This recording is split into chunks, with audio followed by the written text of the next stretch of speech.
Welcome to innovation Tamil. இன்றைக்கி நம்ம என்ன பார்க்க போகிறோம்னா கெட்டிங் ஸ்டார்ட் வித் கிட்ஹப். கிட்ஹப்னா என்ன, அதில் இருக்க அதோட பேசிக்ஸ், அதில் இருக்க பேசிக்கான கமெண்ட், ஒரு கிட்ஹப் அக்கௌண்ட் எப்படி க்ரியேட் பண்ணுறது, நம்ம ப்ராஜெக்டை எப்படி அதில் ஒரு ரெப்போசிட்ரி க்ரியேட் பண்ணி எப்படி நம்ம அதில் ஸ்டோர் பண்ணுறது, இதை தான் நம்ம பார்க்க போகிறோம். நம்ம எல்லாருமே காலேஜ் டேஸில் கிட்ஹப்ன்றது காலேஜ் டேஸில் இருக்கும்போது கிட்ஹப் பற்றி நம்ம அதிகமாக கேள்விப்பட்டிருக்கோம். இந்த கிட்ஹப்னா என்ன அப்படின்னா, கிட்ஹப்ன்றது ஒரு வெர்ஷன் கண்ட்ரோல் பிளாட்ஃபார்ம்.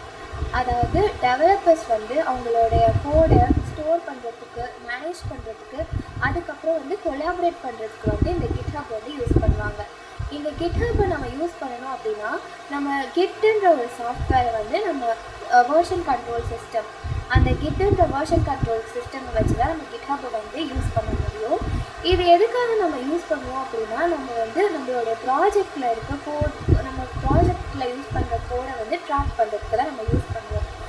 நம்ம கிட்ஹப்பை டவுன்லோட் பண்ணுறதுக்கு முன்னாடி கிட்ன்ற சாஃப்ட்வேரை நம்மளோட சிஸ்டமில் இன்ஸ்டால் பண்ணிக்கணும். கிட்ஹப்பை யூஸ் பண்ணுறதுக்கு முன்னாடி கிட்ன்ற சாஃப்ட்வேரை நம்ம சிஸ்டமில் இன்ஸ்டால் பண்ணிக்கணும். இப்போது கிட்ஹப்ன்றதுக்கு ஒரு ரியல் வேர்ல்டு எக்ஸாம்பிள் பார்க்கணும் அப்படின்னா, நம்ம எப்படி ஒரு கூகுள் ட்ரைவ் யூஸ் பண்ணுறோம். இந்த கூகுள் ட்ரைவ் நம்ம கூகுள் ட்ரைவில் நம்ம ஃபோட்டோஸ், டாக்குமெண்ட்ஸ் எல்லாத்தையுமே நம்மளால் ஸ்டோர் பண்ணி வச்சுக்க முடியும். ஸ்டோர் பண்ணிவிட்டு நம்ம மல்டிபிள் டிவைஸில் அது எல்லாத்தையுமே நம்மளால் அக்சஸ் பண்ணிக்க முடியும், நம்மளுடைய லாகின் ஐடி பாஸ்வேர்டு யூஸ் பண்ணி.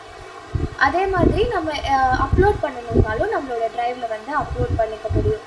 இப்போ இந்த கிட்ஹப்ன்றது நம்ம எப்படி கூகுள் ட்ரைவ் நம்ம ஃபைல்ஸ் எல்லாம் ஸ்டோர் பண்ணுதோ, நம்மளோட டாக்குமெண்ட்ஸ் எல்லாம் ஸ்டோர் பண்ணுதோ, இந்த கிட்ஹப்ன்றது டெவலப்பர்ஸ் அவங்களுடைய கோடு, அதுக்கப்புறம் அவங்களுடைய ஃபைல்ஸ் எல்லாத்தையும் ஸ்டோர் பண்ணுறதுக்கு ஒரு கூகுள் ட்ரைவ் மாதிரி ஆக்ட் ஆகுது. Team work space. இப்போது நம்ம நார்மலாக ஒர்க் பண்ணும்போது நம்மளுடைய கோடில் ஏதாவது சேஞ்ச் இருந்தது, இப்போ ஒரு ப்ராஜெக்ட் ஃபுல்லாகவே நம்ம க்ரியேட் பண்ணுறோம் அப்படின்னா ஏதாவது சேஞ்ச் இருந்ததுன்னா நம்ம மாடிஃபை பண்ணிக்கலாம். பட் இப்போ நம்ம ஒரு கம்பெனிலாம் போகும்போது அங்கே நம்ம டீமாக தான் ஒர்க் பண்ணுவோம். டீமாக ஒர்க் பண்ணுவோன்றப்போ ஒரு டீமில் மல்டிபிள் மெம்பர்ஸ் இருப்பாங்க. இப்போ ஃபார் எக்ஸாம்பிள் ஒருத்தவங்களுக்கு ஒரு மேனேஜ்மெண்ட் கொடுத்துருக்காங்க அப்படின்னா, அந்த மேனேஜ்மெண்ட் மல்டிபிள் ஒரு மேனேஜ்மெண்ட்டில் சப் மேனேஜ்மெண்ட் நிறையா இருக்கும். அது மல்டிபிள் மெம்பர்ஸ் ஒர்க் பண்ணுவாங்க. மேனேஜ்மெண்ட்டே நிறையா இருக்கும். ஒரு டீம் ஃபுல்லாகவே நமக்கு ஒரு கம்ப்ளீட்டாக ஒரு மேனேஜ்மெண்ட் கொடுத்துட்டு, இப்போது ஒரு சிஆர்எம் மேனேஜ்மெண்ட் அப்படி, கஸ்டமர் ரிலேஷன்ஷிப் மேனேஜ்மெண்ட் அப்படின்னா, இப்போ அவங்க என்ன பண்ணுவாங்கன்னா, ஒரு டீமுக்கு கொடுத்துட்டாங்கன்னா அதில் மல்டிபிள் மெம்பர்ஸ் இருப்பாங்க. அவங்க அது ஒருத்தவங்க அந்த சப் மேனேஜ்மெண்ட் எல்லாத்தையும் பார்க்குற மாதிரி இருக்கும். இப்போது இந்த மாதிரி நம்ம இந்த மாதிரி சுச்சுவேஷன்ஸில் நம்ம போயிட்டு ஒருத்தவங்களுக்காக வெயிட் பண்ணிட்டு இருக்க முடியாது. இவங்க கோடு ஒரு டைப்பில் எழுதுவாங்க, இவங்க கோடு ஒரு டைப்பில் ரைட் பண்ணுவாங்க. இப்போ இவங்க கோடில் சில சேஞ்சஸ் பண்ணணுன்றப்போ நம்மளால் அது ரொம்ப டிஃபிகல்ட்டாக இருக்கும். இப்போ நம்ம டீம் ஒர்க் ஸ்பேஸ் இந்த கிட்ஹப் யூஸ் பண்ணும்போது அதில் ஏதாவது நம்ம சேஞ்ச், இவங்க இண்டிபெண்ட்டாக ஒர்க் பண்ணிக்கலாம். அந்த சேம் மேனேஜ்மெண்ட்லே இவங்க அவங்களுடைய கோடை ஒர்க் பண்ணிவிட்டு அவங்க புஷ் பண்ணலாம். சப்போஸ் ஏதாவது சேஞ்சஸ் இருந்தது அப்படின்னா அதை நம்மளால் ஈஸியாக ட்ராக் பண்ணிக்க முடியும் அண்ட் மாடிஃபை பண்ணிக்க முடியும்.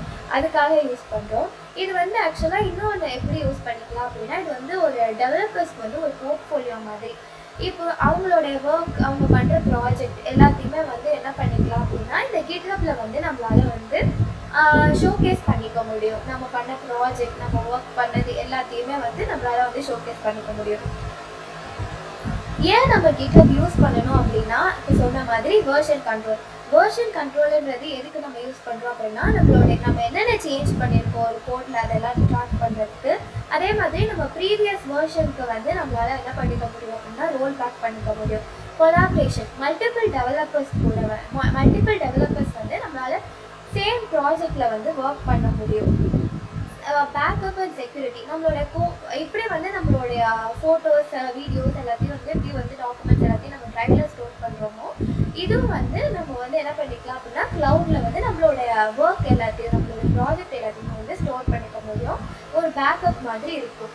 ஓப்பன் சோர்ஸ் கான்ட்ரிபியூஷன், நம்ம ஓப்பன் சோர்ஸ் ப்ராஜெக்ட்ஸ்லேயே என்ன பண்ணலாம் அப்படின்னா நம்மளால் கான்ட்ரிபியூட் பண்ண முடியும். மல்டிபிள் டெவலப்பர்ஸ் இந்த ஓப்பன் சோர்ஸ் ப்ராஜெக்டில் கான்ட்ரிபியூட் பண்ணிக்க முடியும்.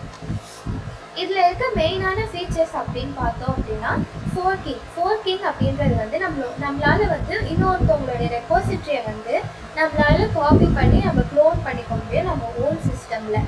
நெக்ஸ்ட்டு வந்து பிரான்ச்சஸ் அப்படின்னும் போது நம்மளால different versions of the project, நம்மளோட ப்ராஜெக்ட்லேயே டிஃப்ரெண்ட் வெர்ஷன்ஸில் வந்து நம்மளால ஒர்க் பண்ணிக்க முடியும். அதாவது சைமல்டேனியஸாக நம்மளால வந்து ஒர்க் பண்ணிக்க முடியும். அதே மாதிரி அதில் ஏதாவது இஷ்யூஸ் இருக்குது, ஏதாவது எரர் இருக்குது, இல்லை ஏதாவது இம்ப்ரூவ் பண்ணணும்னாலும் நம்மளால ஈஸியாக வந்து GitHub வச்சு பண்ணிக்க முடியும். அதே மாதிரி வந்து டெஸ்டிங் டிப்ளாய்மெண்ட் எல்லாத்தையுமே வந்து ஆட்டோமேட் பண்ணிக்க முடியும். இதுதான் வந்து இப்போதைக்கு நம்ம GitHubஓட பேசிக்ஸு. இப்போ நெக்ஸ்ட் பார்க்கணும் அப்படின்னா இதுதான் வந்து GitHubஓட பேசிக்ஸ். இப்போ நம்ம எப்படி வந்து ஒரு அக்கௌண்ட் கிரியேட் பண்ணிட்டு நம்ம எப்படி வந்து ஒரு ரெப்போசிட்டரியை வந்து கிரியேட் பண்ணி நம்மளோட சிஸ்டமில் க்ளோன் பண்ணிட்டு நம்ம ஏற்கனவே இருக்க ப்ராஜெக்டை எப்படி வந்து நம்ம அதை கமிட் பண்ணுறது அப்படின்றதெல்லாம் நம்ம பார்க்கலாம்.